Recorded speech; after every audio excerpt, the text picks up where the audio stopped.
തുടങ്ങാം.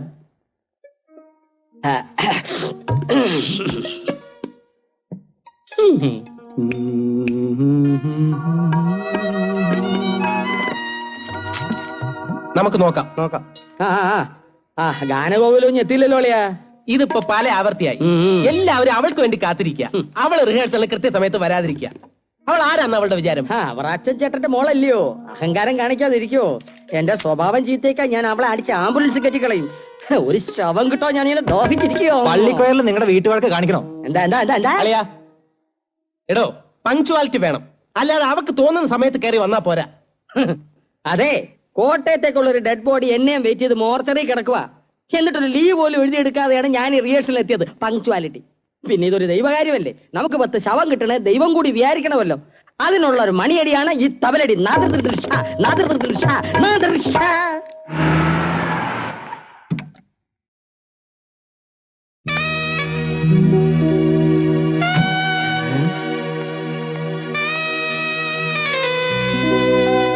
ഒന്നും പറയണ്ട കേട്ടോ. Good morning. Good morning. Hi, good morning. തുടങ്ങാം നമുക്ക്. വേണ്ട ടോമി, നമുക്ക് ഓരോ ചായയൊക്കെ കുടിച്ചിട്ട് ഒരു 15 മിനിറ്റ് കഴിഞ്ഞ് തുടങ്ങാം. എനിക്ക് വെയിറ്റ് ചെയ്യാൻ പറ്റത്തില്ല. ഇയാൾക്ക് വേണ്ടി ഞങ്ങൾ ഇത്രയും നേരം വെയിറ്റ് ചെയ്തില്ലേ, ഇനി കുറച്ചു നേരം ഞങ്ങൾക്ക് വേണ്ടി വെയിറ്റ് ചെയ്യാം. ഇയാളെ കാത്തു നിൽക്കേണ്ട ഗതിയോടൊന്നും എനിക്ക് വന്നിട്ടില്ല. നീ ആരാന്നാ നിന്റെ വിചാരം? 4 വരി മൂളാൻ അറിയാവുന്ന വെച്ച് ലതാ മങ്കേഷ്കർ ആവോ? ഈ അഹങ്കാരമൊക്കെ അങ്ങ് കോഴിപ്പള്ളിയിൽ വെച്ചിട്ട് വന്നാ മതി കേട്ടോ. ഫാദർ നിർബന്ധിച്ചോണ്ട് മാത്രം വെറും അലവലാതെ നിങ്ങളോടൊപ്പം നിന്ന് ഞാൻ പാടുന്നത്. ജോലിയും പണിയൊന്നും ഇല്ലാതെ വെറുതെ തെണ്ടിത്തെണ്ടി നടക്കുന്ന നിങ്ങൾ എന്നെ ഭരിക്കാൻ വന്നിട്ടുണ്ടല്ലോ. എന്താണ് പറഞ്ഞത്? എന്താ ഇത്? ഇയാൾക്ക് എന്നെ തല്ലണോ? ധൈര്യം ഉണ്ടെങ്കിൽ തല്ലി നോക്ക്.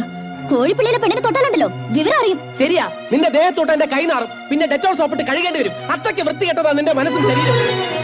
നിന്ന് കണ്ണു പിടിക്കാതെ പോടി പോകാൻ.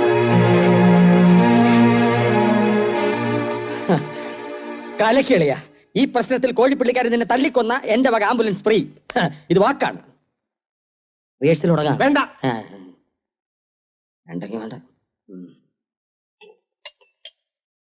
എടി, നമ്മളെ കുഞ്ഞുമക്കൾക്ക് ചോറ് കൊടുത്താ? അവര് കഴിച്ചിട്ടേ പഴം കഴിച്ചോണ്ടിരിക്കും. നമ്മളെ വൈദ്യങ്ങൾ എന്തെങ്കിലും കഴിച്ച? പിന്നെ അവരിപ്പോഴേ പാല് കുടിച്ചോണ്ടിരിക്കുക. നാത്തുമാരെ, നിങ്ങൾ രണ്ടുപേരും അകത്തേക്ക് പോയേ. എന്റെ ആങ്ങളമാർക്ക് ഞാൻ വിളമ്പി കൊടുക്കണം. എന്നാ എനിക്ക് എന്റെ ആങ്ങളമാരും ഒരുപോലെയാ. എന്നാ സ്വത്ത് ഭാഗം വെച്ചപ്പോ നിങ്ങൾ രണ്ടുപേരും കുറച്ച് കശപിശ കൂടിയെന്ന് വെച്ച് ജീവിതകാലം മുഴുവൻ ശത്രുക്കളായിട്ട് കഴിയാന്ന വിചാരം? ഈ ചെച്ച ഒറ്റൊരുത്തം കാരണ ഞാൻ ആ മലയെ കയറി മലയോട് മല്ലിടിച്ച് മരിക്കേണ്ടി വരുന്നത്. എടാ, അപ്പനെ പറ്റിച്ച് എല്ലാം നീ ഒതുക്കി വെച്ചില്ലേ? ഇല്ലേ ചെച്ചേ? പൂശ കാശ ഞാൻ ഊതി ഉണ്ടാക്കിയ 1 ലക്ഷം രൂപ ഷെയർ ആയിട്ട് അങ്ങനെ എണ്ണി തന്നില്ലേ? പിന്നെ എന്താണ്? എടാ, 1 ലക്ഷം നീ എനിക്ക് തന്നിട്ട് 10 ലക്ഷത്തിന് വീട് ഒതുക്കിയില്ലടാ ചെച്ചേ. എന്നാ താനാ വീടെടുത്ത് കട്ടപ്പനയ്ക്ക് കൊണ്ടുപോയിക്കോളോ. എനിക്കെന്റെ ഷെയർ തന്നാ മതി. ഇന്നടാ നിന്റെ ഷെയർ പിടിച്ചോ. എടാ പിണ്ടി, എടാ എന്നെ പിടിച്ചോ. പിണ്ടി, എടാ പട്ടി, എടാ ഇന്നടാ പിടിച്ചോ. ഞാൻ തോറ്റു.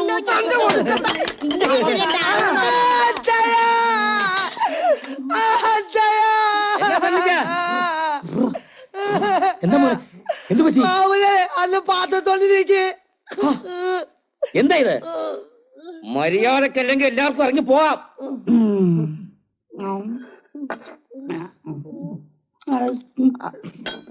സാരമില്ല, പോട്ടെ. പോയ പറ്റി. അയ്യോ, അങ്ങനെയൊന്നും വിളിക്കരുത് കേട്ടോ. എന്നാലേ എനിക്ക് അയാൾ തല്ലണം. എല്ലാത്തിനും അച്ചായം ശരിയാക്കാം. മോൻ പോയി കളിച്ചോ. പൊയ്ക്കോ. തവം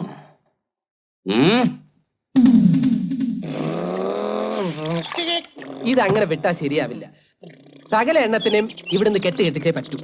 ബന്ധു വീടെന്നും പറഞ്ഞ് പെറ്റകൾക്ക് ഇങ്ങനെ നിരങ്ങാൻ നാണമില്ലേ? അതൊക്കെ എന്റെ ഫാമിലി.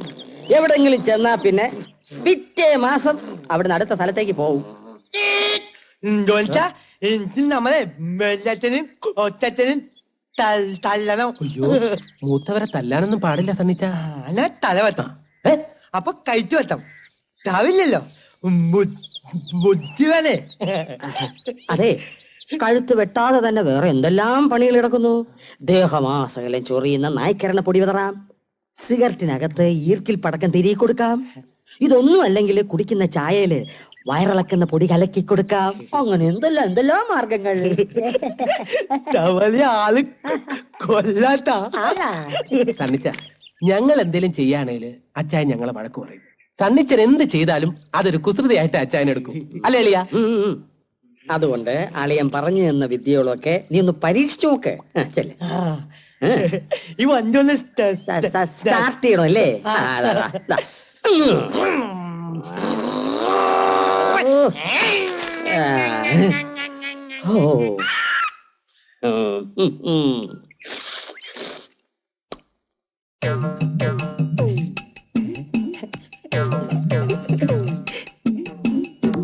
ഇങ്ങനെ അങ്ങനെ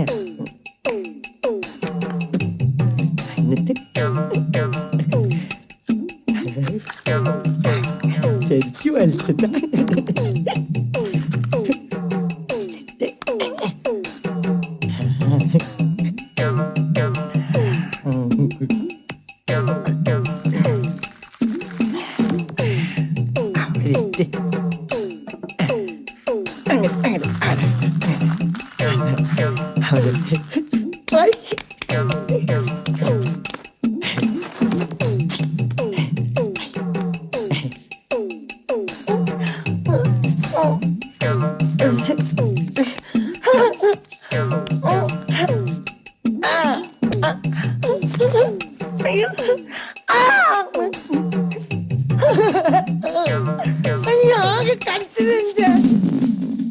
ക്ലാരെ, നീ പാൽ ആവശ്യത്തിന് കുടിച്ചല്ലോ അല്ലേ?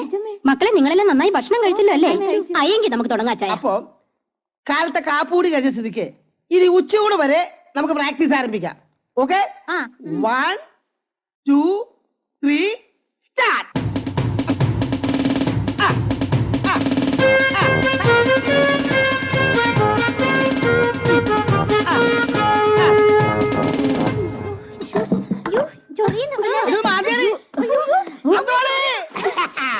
അന്തോളി പാടത്താണടാ.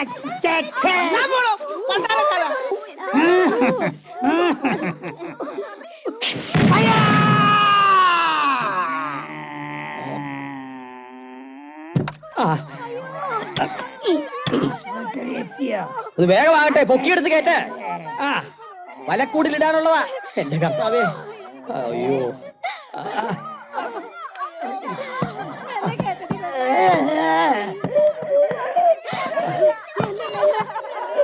അയ്യോ, എടാ കൊണ്ടുപോകാനാ. വേഗം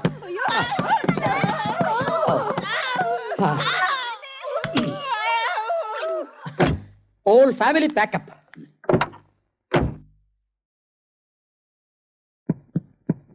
ഓഹോ, എന്തൊരാശ്വാസം. അങ്ങനെ എല്ലാരും ആശുപത്രിയിലായി. ഇനി ഒരെണ്ണം ഇങ്ങോട്ട് കിടക്കത്തില്ല. സനജ, നീ മിടുക്കനാണ്, മണ്ടനല്ല. എനിക്ക് ഡ്യൂട്ടിക്ക് പോകാൻ സമയമായി.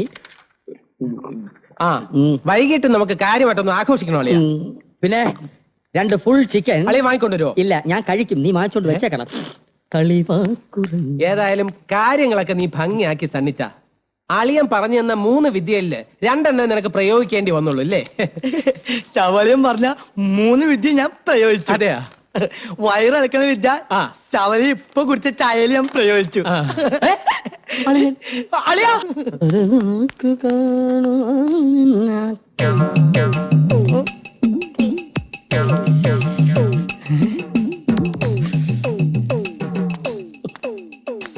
കർത്താവേ, വന്ന് ആലീസേ, ഒരു ബക്കറ്റ് വെച്ച് വെള്ളം കൊടുത്തിട്ടോ.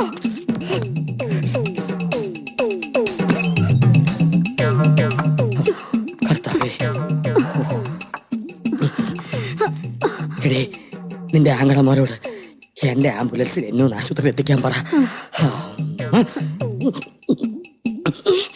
ആലീസേ, ഒരു 3 ബക്കറ്റ് കൂടി കൊണ്ടുപോവാ.